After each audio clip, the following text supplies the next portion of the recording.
Le nouveau Mbappé, premier Mbappé du nom depuis que Kylian est au Real Madrid, ça faisait longtemps, vous l'attendiez, vous l'avez eu. Bon, je suis pas fait pour ça. Les amis, bonjour, j'espère que vous allez bien et que tout se passe pour le mieux pour vous. Il fallait un petit débrief, vous l'avez demandé, vous l'avez eu, vous étiez à peu près 100 000 personnes à espérer que je débriefe l'interview de Kylian Mbappé sur Click avec Mouloud Achour. Non, vous étiez pas beaucoup à le demander, j'avoue. Mais vous étiez beaucoup à vouloir le voir. Et là, vous êtes beaucoup, je vous vois. Toi, t'es en direct de ton lit en train de croquer un truc. Je sais même pas ce que tu fais en croquant à cette heure-là. Bon, l'interview était attendue et du monde l'a regardée parce que Kylian Mbappé, depuis son arrivée au Real Madrid, et j'ai même envie de dire, depuis la dernière saison 2023-2024, bah, le joueur est à la une et on dit tous plein de choses. Je dis bien on dit tous, parce que moi, je suis aussi dans l'interprétation, par mon ignorance, des médias, de certaines choses que j'ai pas, Et forcément, le joueur ne parle pas. Donc on se pose plein de questions, donc il y a plein de choses qui sortent, et donc, des fois on surinterprète, des fois on interprète, des fois on se pose la question, et on ne sait même plus, on en est même arrivé aujourd'hui, moi je parle en tant que supporter du Real, qui débriefe les matchs, qui analyse le Real et tout, et plein d'autres aussi, je pense, sont dans le même cas que moi, qui ne savent même plus comment jauger le joueur aujourd'hui. Est-ce qu'on l'analyse comme une personne qui va bien? Et donc là, on doit parler sportif et uniquement sportif. Est-ce que le mec, en vrai, ne va pas bien? Et donc là, l'analyse sportive, ok, on va la faire. Mais dans un autre sens, on se dit, ok, on l'a fait, mais si le gars ne va pas bien, moi, ça me saoule de taper sur peut-être quelqu'un qui allait pas bien. Alors, une personne qui ne va pas bien, avec le poids médiatique d'un Kylian Mbappé, est-ce qu'il l'aurait dit? Je sais pas. Mais en tout cas, cette interview, bon, qui ne nous apprend pas 1 million de choses, moi je vais vous dire comment je l'interprète.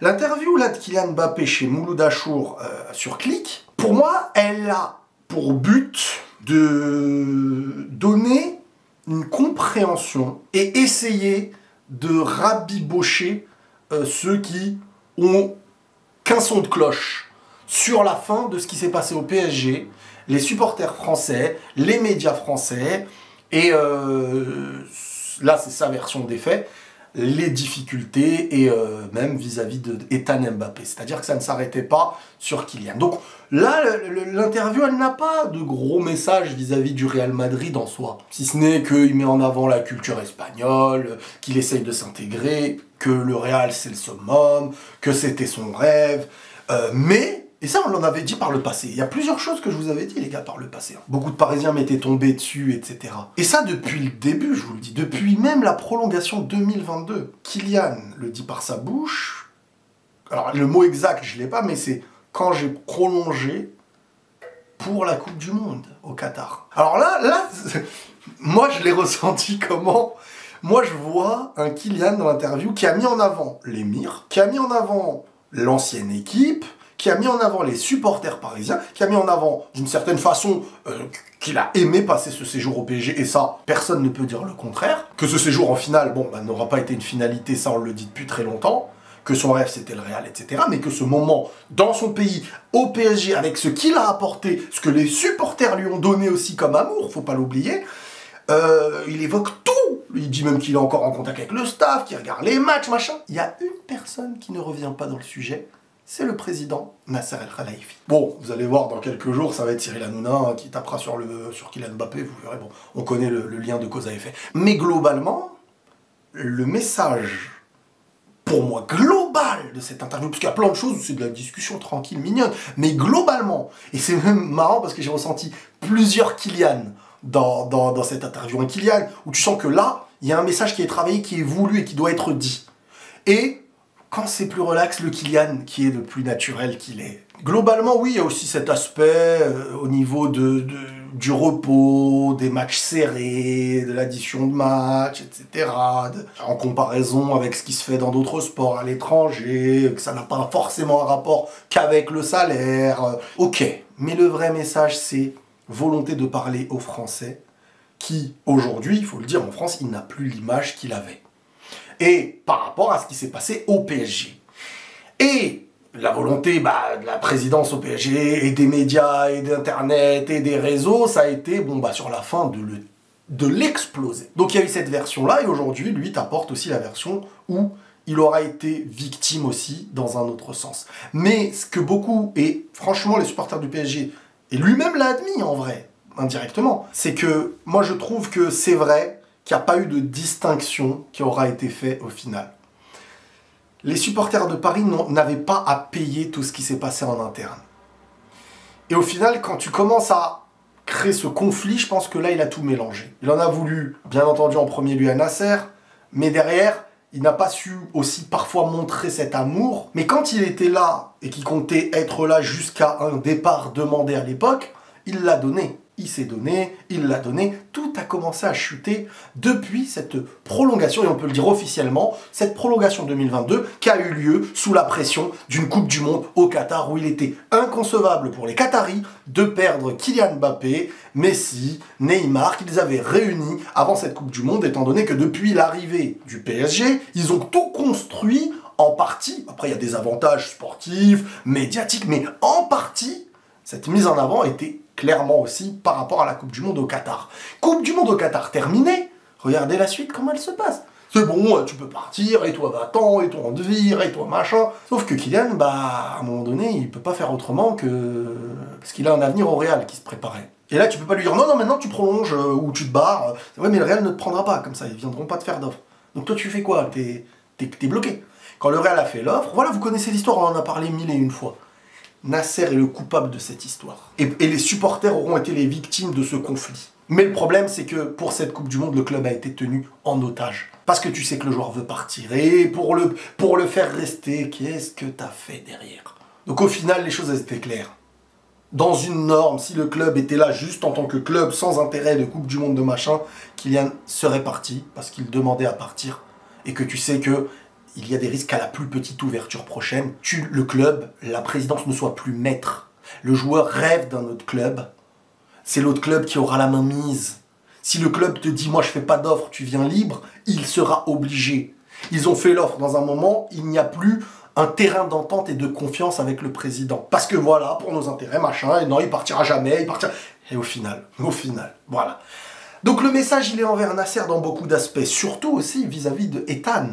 Quand il a dit qu'on a carrément mêlé à cette histoire son petit frère, qui pour lui, le rêve d'Ethan, c'était le PSG. Le Real Madrid d'Mbappé et Kylian était le PSG d'Ethan. Bref, il y a vraiment eu, il a dit qu'il était même au point de proposer à son petit frère, pour ne pas avoir de problème avec le PSG, pour ne pas que celui-ci se gâche dans sa carrière, il lui a dit, si tu veux, moi je prolonge encore.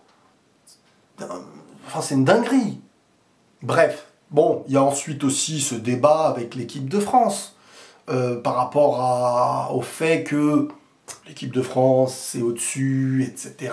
Que la première fois c'était lui qui avait demandé à ne pas venir. Et là-dessus, moi j'ai pas forcément le même avis. Maintenant, il y a des discussions qui sont entre lui et le coach, mais moi j'ai pas toujours le même avis parce qu'au final t'es capitaine. Et si la France c'est au-dessus de tout, n'oublie pas qu'en tant que capitaine, les autres seront là. Là, il y a un petit truc qui était impossible à démêler parce que Deschamps avait dit quelque chose, Kylian dit quelque chose, et le club le fait jouer derrière. Donc, t'as du repos, on dit que t'es blessé, tu joues, ça a été un truc, bon, un casse-tête qu'on pourra pas résoudre. Mais en tant que capitaine, Kylian Mbappé doit, selon moi, après... Je pense que tout n'est pas dit, forcément, et c'est normal. Tout n'est pas dit dans une interview.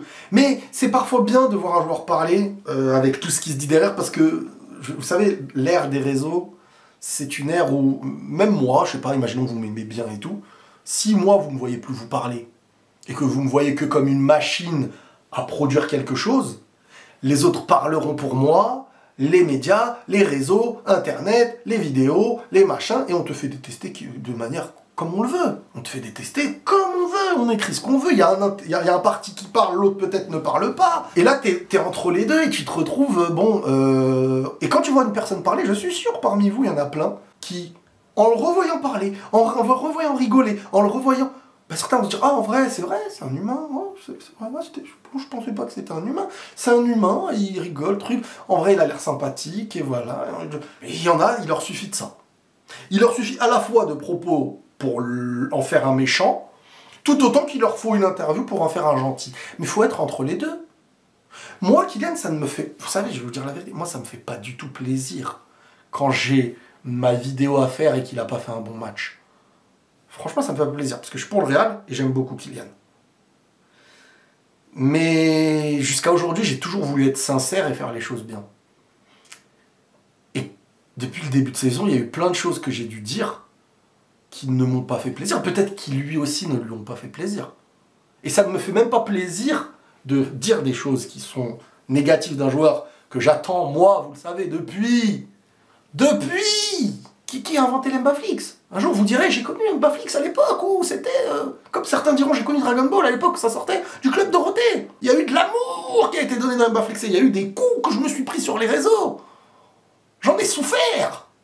Moi aussi, je vais faire une interview chez Mouloud. Mouloud, s'il te plaît, là, ramène-moi. J'ai des choses à dire. Non, mais il faut dire les choses. Et le blocage que j'avais vis-à-vis de Kylian sur le début de saison, c'est cet aspect de est-ce qu'il va pas bien? Est-ce qu'il est en dépression? Est-ce que... Je ne suis pas sûr à 100%, hein. C'est pas parce que quelqu'un me dit je vais bien que je me dis il va bien. Maintenant, peut-être que c'est pas une dépression. Peut-être... J'en sais rien. J'ai pas envie de remettre en question les propos d'une personne. Je peux pas traiter quelqu'un de menteur dans ce qu'il dit. Juste deux choses. À la fois lui et à la fois la compréhension de ses interviews par le passé ou de ses prises de parole dans la presse. Il y a des gens, je trouve qu'eux aussi manquent de recul. Quand un joueur, par exemple, il y a des gens, ils reprennent ses propos, mais ils réfléchissent pas. Quand lui, il dit, est-ce que tu vois un gars perturbé? Quand lui, il dit des choses, les gens disent, bah alors... mais c'est un joueur de foot parmi les meilleurs, avec un statut mondial, hyper médiatisé. Il va pas te dire, dans une interview, en pleine compétition, ouais, je suis perturbé. Il va jouer, il va faire de la rhétorique, il va essayer de te le retourner le sujet. Il y a des gens, vu qu'il a dit ça, arrête de mentir. Et derrière, tu crées une détestation sur des propos de journalistes, de médias. Ça, pour moi, c'est pas malin non plus derrière. Pas malin. C'est comme si un président, il arrive, il va dire je vous aime. Et vous allez dire non, mais il a dit je vous aime. Ou avec mille autres exemples, quand Deschamps parle, ou quand Ancelotti parle. Il va pas dire ah, je l'aime pas, je le trouve pas bon, j'en voulais pas, ou match. On sait pas. Donc, parfois, il y a volonté de quand on veut tuer son chien, on dit qu'il a la rage, sauf que là, c'est quand on veut tuer Kylian, on prend des propos et on dit ah ben il a dit ça, regarde, il assume pas. C'est normal qu'il va parler, s'il veut être dans un état de confiance. Le rapport aujourd'hui, moi je vous l'ai déjà dit depuis longtemps, les joueurs et les coachs ne se sentent tellement pas compris des journalistes et des mecs qui font des interviews, dans la majorité. Il y en a toujours des gars qui sont puristes et tout, mais c'est même pas les plus connus. Mais globalement, il y a une cassure aussi de compréhension du football qui existe. Donc aujourd'hui, en vrai, Ronaldo, un mec comme Cristiano, là, qui a sa chaîne YouTube et tout, et qui parle sur sa chaîne et qui est vu autant de fois que... Mais il a raison. Moi, j'encouragerais tous les joueurs de foot qui, au lieu de parler, devraient répondre dans des vidéos. Il y a des réseaux, il y a des trucs. Mais après, le problème, c'est que bah forcément, tu ne peux pas parler de tout devant tout le monde. Donc une interview comme celle-là, des fois, elle tourne un peu autour du... Voilà, elle ne rentre pas dans des sujets en profondeur. C'est pour ça que je vous dis que le message profond, il est pour renouer, globalement, avec beaucoup de supporters ou de choses qui l'ont été pour le casser dernièrement.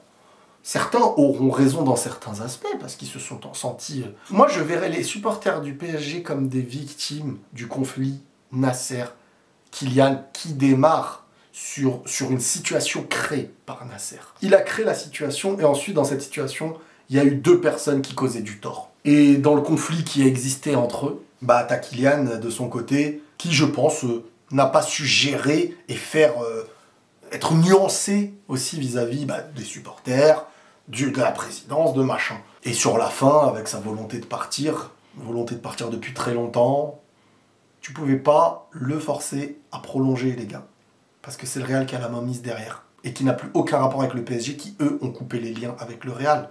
Dès lors qu'ils te répondent même pas professionnellement, qui ont été très orgueilleux, là je parle de Nasser, etc., très orgueilleux sur non, machin, truc, c'est notre joueur, au final ça finit avec des propos club ennemi, etc., machin. Donc cette interview-là, vous allez me dire globalement comment vous l'avez ressenti. Moi je l'ai vraiment vu comme un... Vous me direz comment vous l'avez ressenti. Moi j'ai vu deux Kylian, un Kylian qui disait ce qu'il avait à dire et c'était travaillé, et j'ai vu un Kylian qui des fois redevenait l'enfant qu'il est, le gamin. Le gamin, et même dans la manière de parler, il y a deux séquences. Il y a des séquences où c'est carré, tu sens qu'il dit les mots qu'il voulait dire, et il y a des moments où il est relâché, même sa voix n'est plus la même.